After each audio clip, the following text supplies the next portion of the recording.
dengan darah korban yang mereka persembahkan. Ada apa? Apa rupanya kejadiannya sampai itu begitu mengerikan? Kalau mungkin pada nowadays, hari-hari ini mungkin itu sudah sangat viral. Ya kan? Sudah menjadi trendsetter barangkali. Berita utama di mana-mana. Kalau jika terjadi hal yang seperti ini. Nah, pada waktu itu ada beberapa orang Galilea yang sengaja datang dari Galilea ke Yerusalem dengan tujuan untuk melawan, memberontak kepada Pilatus. Karena Pilatus adalah orang Romawi, penguasa yang dipimpin oleh Romawi untuk menguasai daerah Yerusalem dan sekitarnya. Karena pada waktu itu daerah Palestina itu dijajah oleh orang Romawi. Nah, sebelum mereka menjumpai Pilatus atau melakukan pemberontakan pada Pilatus, ketika sampai di Yerusalem, mereka terlebih dahulu masuk ke Bait Allah, mempersembahkan persembahan syukur pada Tuhan. Nah, itu yang terjadi. Jadi sesudah itu nanti mereka akan melanjutkan untuk bertemu dengan Pilatus. Tapi ternyata rencana mereka ini tercium dan diketahui oleh Pilatus. Maka Pilatus memerintahkan, menyuruh tentara Romawi untuk menumpas, membunuh mereka ketika mereka sedang mempersembahkan korban syukur di Bait Allah. Itulah sebabnya disebutkan di sini bahwa darah mereka bercampur dengan korban syukur di Bait Allah. Sebab ketika mereka ditumpas, maka darah mereka yang berceceran bercampur dengan korban syukur di Bait Allah itu. Maka ada muncul pemikiran, itulah karena dosanya itu. Lebih besar dosa mereka daripada yang lain. Maka kata Yesus sebenarnya di sini adalah sangkamu dosa mereka lebih besar daripada dosa orang-orang yang dari Galilea yang lain, artinya yang tidak ikut. Nah kan begitu, ada orang Galilea yang ikut, ada orang Galilea yang tinggal di Galilea. Maka pemikirannya adalah logikanya mereka yang ikut, yang darahnya tercampur dengan darah korban yang ditumpas oleh Pilatus, maka dosa mereka lah lebih besar daripada orang-orang lain, orang Galilea yang tidak ikut bersama-sama dengan mereka. Sangkamu dosanya lebih besar. Dan kata Yesus, tidak. Itu yang pertama. Jikalau disebutkan dalam kalimat berikutnya, tetapi jikalau kamu tidak bertobat, kamu semua akan binasa atas cara demikian. Tidak hanya orang Galilea yang lain, tapi kamu semua. Dan kisah yang kedua, Yesus dilanjutkan lagi, tadi dikatakan di sini bahwa sangkamu ke-18 orang yang mati ditimpa menara dekat Siloam. Apa yang terjadi lagi? Kisah yang tragis lagi di Siloam, di dekat Siloam. Nah, pada waktu itu Pilatus sebagai perwakilan kerajaan Romawi ingin membangun menara di dekat Siloam. Tapi dengan cara Pilatus ingin mengambil beberapa perkakas barang berharga dari Bait Allah. Mungkin emas atau barang-barang berharga lainnya. Kemudian ini akan dijual dan hasil penjualannya inilah dibuat untuk membangun menara itu. Sontak saja banyak orang-orang Yerusalem yang memberontak. Banyak orang-orang yang tidak setuju. Mungkin kalau kita juga seperti itu, mungkin sikap kita sama. Misalnya ada pemerintah atau siapa yang membangun, kemudian dijuallah aset-aset gereja GKPS Padang Bulan ini. Contohnya, apa yang berharga di sini maka dijual, hasilnya membangun. Bukan kita tapi orang lain yang membangun. Ya, mungkin sikap kita juga sama. Ya kan? Enggak boleh. Enggak bisa. Siapa yang masuk gereja ini tutup. Nah kan mungkin seperti itu. Nah, tapi dari sudutnya Pilatus, walaupun banyak yang tidak setuju, maka dia harus melaksanakan ini. Maka dia katakan siapa yang memberontak, siapa yang melawan, maka pasti akan mendapat hukuman. Beberapa orang takut dengan ancaman Pilatus atau ultimatum Pilatus, Tetapi ada 18 orang yang tetap bertahan di menara itu. Apa yang terjadi? Akhirnya Pilatus menumbangkan menara itu dan ke-18 orang itu mati ditimbun oleh menara Siloam itu. Maka atas pengaduan mereka, maka Yesus katakan, sang kamu ke-18 orang yang mati ditimpa menara dekat Siloam itu lebih besar kesalahannya daripada kesalahan semua orang lain yang diam di Yerusalem. Artinya tidak hanya yang 18 tapi semua orang di Yerusalem yang tidak ikut mati tertimpa. Sang kamu dosa mereka lebih besar daripada yang lain? Maka Yesus katakan tidak.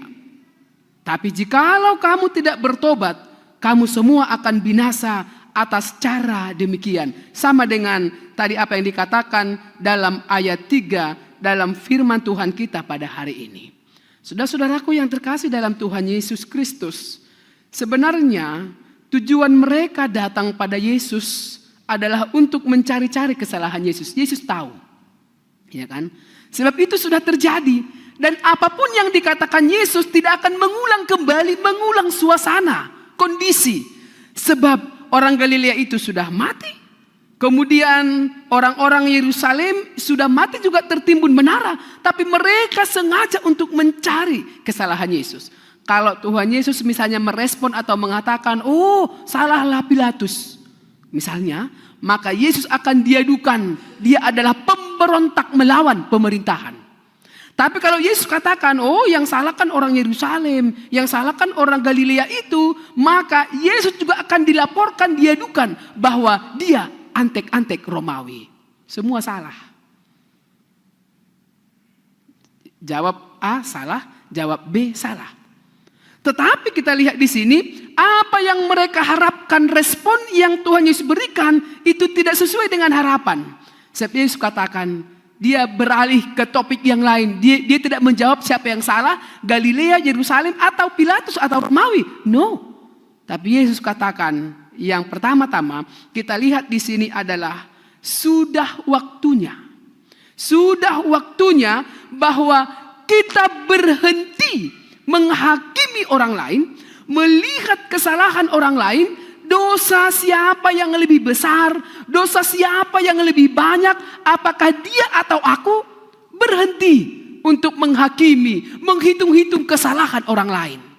Maka mulailah untuk melihat diri sendiri. Saudara-saudaraku yang terkasih dalam Tuhan Yesus Kristus, melihat kesalahan orang lain itu kan paling enak, ya kan? Paling mudah, paling gampang. Ya. Orang lain itu sedikit aja salah, langsung kita tahu. Langsung kita lihat. Ya kan? Tapi kalau kita salah, belum tentu kita terima. Selalu ada alasan, selalu ada pembelaan diri atas kesalahan yang kita lakukan. Maka pertama-tama Yesus mengajak kita lewat khotbah kita hari ini, firman Tuhan mengatakan berhenti untuk menghakimi dan melihat kesalahan orang lain, mengukur, menimbang dosa salah orang lain. Tapi mulailah memeriksa, merefleksikan diri sendiri. Cukuplah sudah keluar.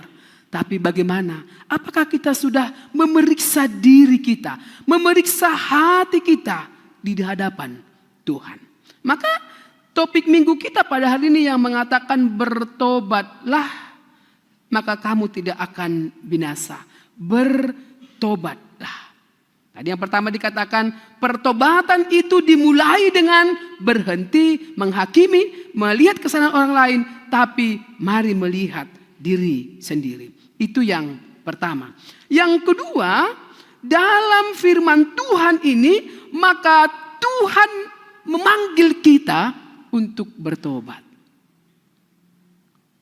Pertobatan. Apa itu bertobat? Sepertinya kata-kata ini sudah sering kita dengarkan kan? Lagu-lagunya juga banyak. Apa itu bertobat? Pertobatan itu seperti apa? Nah, jadi boleh kita gambarkan hidup kita. Di awal startnya, hidup kita ini adalah hidup yang suci, yang tanpa dosa. Sebab kita semua sudah ditebus dalam darahnya yang kudus. Kita hidup dalam kesucian, hidup dalam fitrahnya, katanya kan begitu. Nah, kemudian hidup yang tanpa dosa ini berubah menjadi hidup yang penuh dosa di sini. Nah, seperti itu. Di sini hidup yang penuh dosa. Nah, ketika hidup yang penuh dosa, maka panggilan pertobatan itu membawa kita pada kembali ke fitrah tadi. Kita kembali masuk dalam hidup yang tanpa dosa dan meninggalkan hidup yang penuh dengan dosa. Contohnya apa? Mari kita lihat simpelnya di dalam kehidupan kita. Mungkin sebagai anak-anak muda, kalau saya boleh mengajukan pertanyaan, siapa yang tidak berdosa di antara kita yang hadir di sini? Saya orang paling berdosa. Saya sebagai ibu, sebagai perempuan, sebagai manusia yang pasti banyak sekali dosaku. Dan mungkin juga saudara-saudara kami juga akan katakan, ya, saya juga manusia yang berdosa. Artinya adalah tidak ada kita yang tidak berdosa. Semua kita berdosa. Ya kan? Semua kita berdosa. Dan kalau kita tanya lagi lebih jauh lagi, coba sebutkan dosa-dosamu misalnya. Sebutkan dalam hatimu apa dosamu hari ini yang nyata. Nggak usah dikasih tahu sama temannya. Dalam hati aja. Mungkin kalau anak-anak muda akan katakan dosaku hari ini atau minggu ini 2 kali aku sudah bohong pada bapak sama mamaku. Agar berisi kuotaku. Ya kan, entah apapun ku bikinlah cara. 2 kali minggu ini aku bohong. Misalnya, itu kan dosa yang nyata.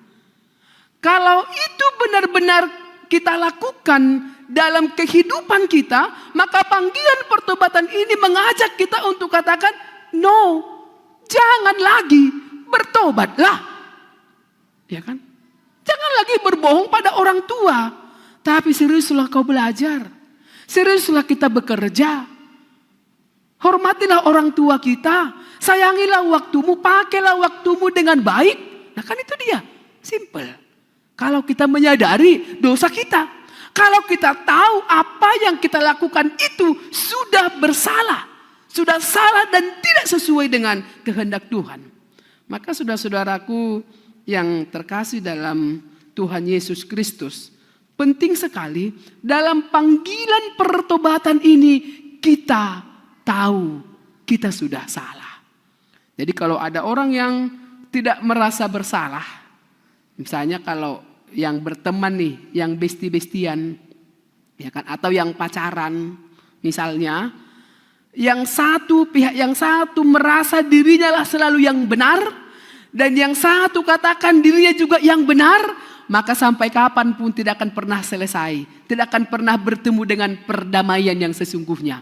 Karena aku merasa aku benar, engkaulah yang salah. Kita katakan kau yang salah, berarti aku yang benar. Nah kan begitu. Jikalau masing-masing pihak selalu mengatakan pihak yang lain yang bersalah, nah kapan lagi muncul pertobatan? Ya enggak ada. Yang ada adalah penghakiman seperti tadi. Yang ada adalah melihat kesalahan orang lain. Aku sudah begitu baik samamu, apapun kau katakan kulakukan, kemanapun kau pergi kukawani, masa begitu caramu? Nah kan begitu ya kan. Jadi yang besti-bestian ini pun agak bahaya ini. Karena bisa perbestian ini setipis kulit bawang. Hal-hal yang kecil, tapi jikalau kita hanya berfokus pada apa yang baik yang sudah kita lakukan, maka bahaya kan. Maka pernah ada yang pacaran, laki-laki dan perempuan berantem. Katanya gini, kau, biar tahu kau, kata si perempuan, kutulis namamu di pasir, di laut terhapuskan. Kutulis namamu di dinding ini bisa dihapuskan. Tapi kutulis namamu di hatiku, sakit jantungku katanya. Nah itulah. Karena sakitnya. Karena dia merasa bahwa dialah yang benar. Semua yang dilakukannya sudah benar. Dan pihak si laki-laki, kekasihnya itu yang dulunya itu salah. Semua salah. Maka tidak ada lagi pertobatan, jalan kembali. Nah kan begitu. maka stop. Ketika kita disebutkan pada hari ini panggilan untuk bertobat, maka kembalilah di jalan Tuhan. Kembalilah pada apa yang Tuhan inginkan di tengah-tengah kehidupan kita. Saudara-saudaraku yang terkasih dalam Tuhan Yesus Kristus. Nah, panggilan pertobatan di hari ini, di minggu ini seharusnya terjadi pertobatan massal. Nah kan begitu kan. Karena tadi bicara soal hari-hari keseharian. Sebagai anak, apakah dosa kita? Kami sebagai orang tua, sebagai ibu, sebagai bapak, mungkin kami, yang pasti kami juga banyak dosa-dosa kami. Maka panggilan pertobatan ini mengajak kita untuk bertobat di dalam Tuhan. Jadi pertobatan itu sifatnya adalah bicara tentang hubungan kita dengan Tuhan. Dan dampaknya hubungan kita dengan sesama manusia. Nah itu dia. Jadi pertobatan yang harus terjadi pada hari ini adalah pertobatan yang sifatnya menyeluruh dan kontinuitas. Bukan separoh-separoh. Bukan sesekali. Bukan tergantung situasi dan keadaan. Jadi katanya dalam beberapa percakapan, sekarang ini banyak orang Kristen ini Kristen tomat katanya. Ya kan? Apa itu Kristen tomat? Ya, apa Kristen tomat? Hari ini tobat, besok kumat. Hari Minggu tobat, hari Senin sampai Sabtu kumat. Nah, kan begitu. Hari Minggu baiknya minta ampun. Apalagi di gereja, kan gak ada orang yang jahat di gereja ini kan. Semua baik-baik, ya kan? Apalagi kalau mendengarkan firman Tuhan, ketika dekat dengan Tuhan, rasanya dekat kali dengan surga. Nah, kan begitu. Tapi tunggu besok hari Senin, kambuhlah semua, kumatlah semua. Yang sakitnya lah, yang cerewetnya lah, yang marahnya lah, yang suka membuli orang lah, yang perkataan kasarnya lah, kumat semua. Nah kan, berarti pertobatan itu seberapa jauh, seberapa lama di dalam kehidupan kita. Itulah kalau Kristen tomat. Tapi sebaiknya adalah bagaimana pertobatan itu berlangsung terus-menerus dan juga bersifat universal. Ya, bersifat universal. Jadi kalaupun kembali ke nol dosa tadilah. Jangan kembali ke nol sebelum gereja itu ya mungkin banyak sekali pergolakan persoalan. Sampai di gereja baiknya minta ampun. Tapi pulang dari gereja kembali lagi seperti tadi, kembali ke awal. Nah ini baru bahaya. Nah kan begitu. Maka firman Tuhan mengajak kita pada hari ini di tengah-tengah kehidupan kita dalam hubungan kita dengan Tuhan. Maka mari kita melakukan pertobatan itu secara terus-menerus. Tidak tergantung situasi, tidak hanya hari Minggu. Tapi setiap hari, every day, every time. Maka kita melakukan pertobatan sehari-hari. Tidak hanya dalam satu sisi, hanya perkataan saja. Tapi pertobatan juga harus sampai pada perbuatan, tindakan di dalam kehidupan kita. Jadi sering sekali bicara tentang pertobatan dalam percakapan sehari-hari. Kan sering kita dengarkan disebutkan, bro, tobat kau.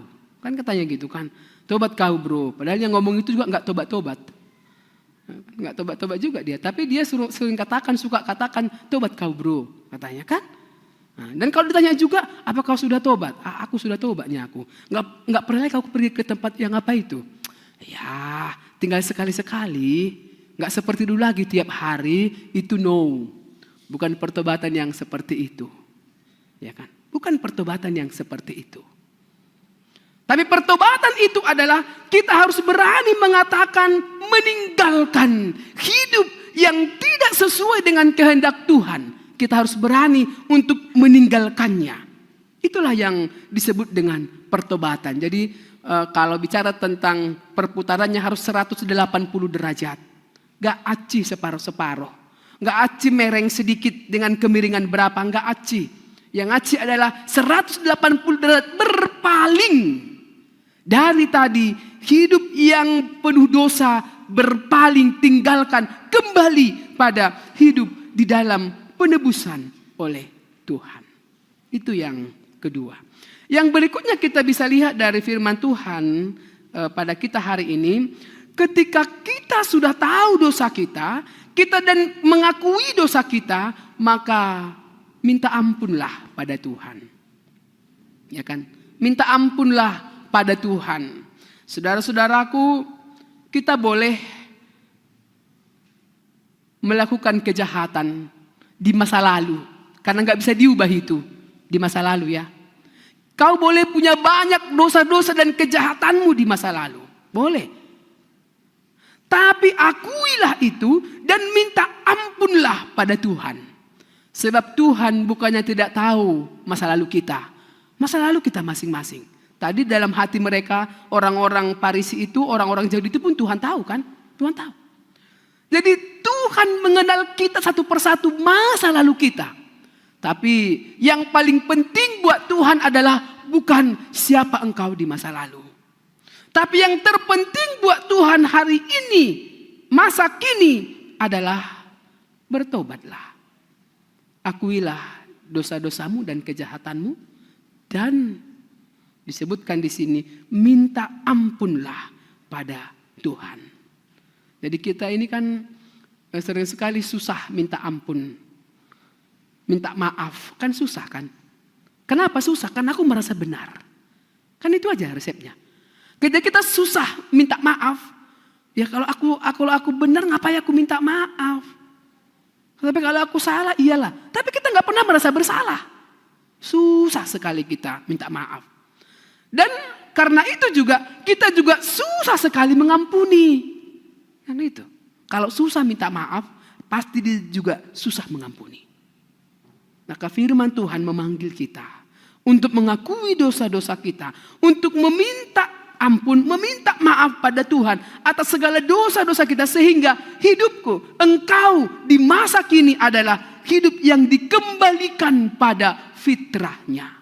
Dikembalikan pada sebagaimana Tuhan sudah menebus kita dengan darahnya yang kudus. Saudara-saudaraku yang terkasih dalam Tuhan Yesus Kristus, hidup ini adalah kesempatan.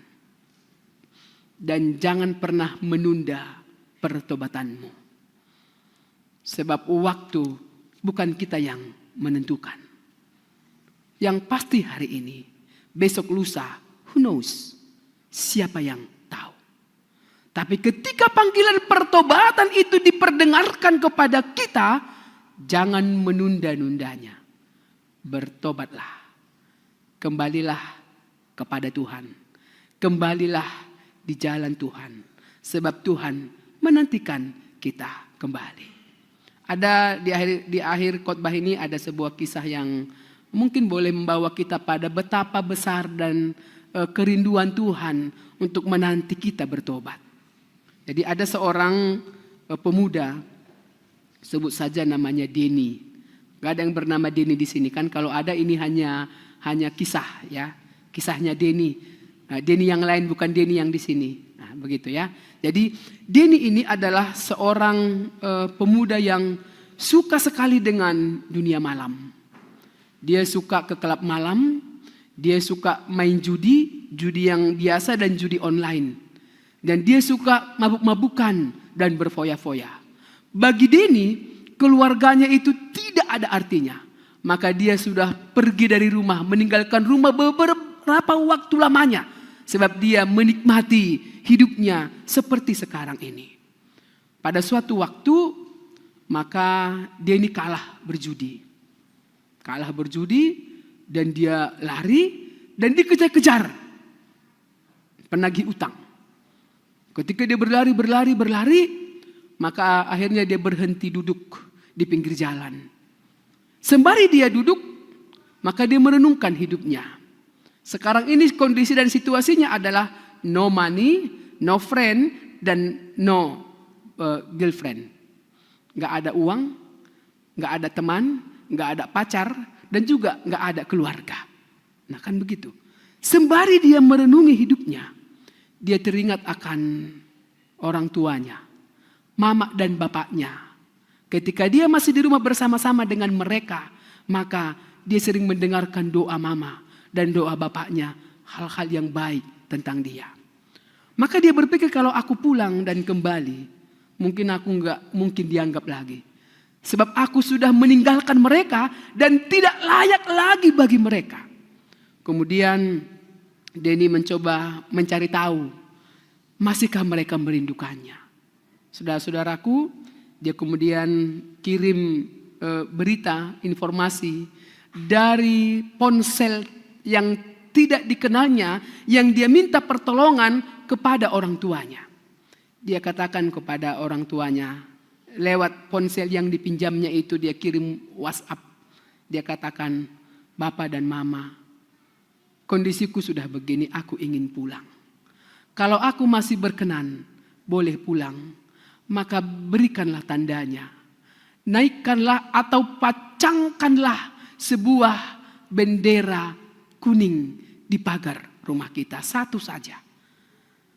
Kalau itu sudah ada, aku akan masuk ke rumah. Kalau tidak aku tahu dan aku terima, aku sudah tidak dianggap lagi. Itulah berita WhatsApp yang dikirimkannya kepada orang tuanya. Ditentukan harinya jikalau ya aku akan pulang hari begini, tanggal segini. Saudara-saudaraku, apa yang terjadi? Memang enggak dijawab, tapi dari jauh hari yang sudah dikatakannya, dari jauh dia melihat. Jangankan satu bendera kuning di rumahnya. Di sepanjang jalan di kampung itu, menuju rumahnya, semua tertancap bendera kuning. Tidak hanya satu, tapi puluh bahkan ratus. Bapaknya, mamanya meminta sekampung itu memasang bendera kuning di sepanjang jalan sebelum sampai ke rumah mereka. Dengan ini maka nggak ada lagi keraguan baginya.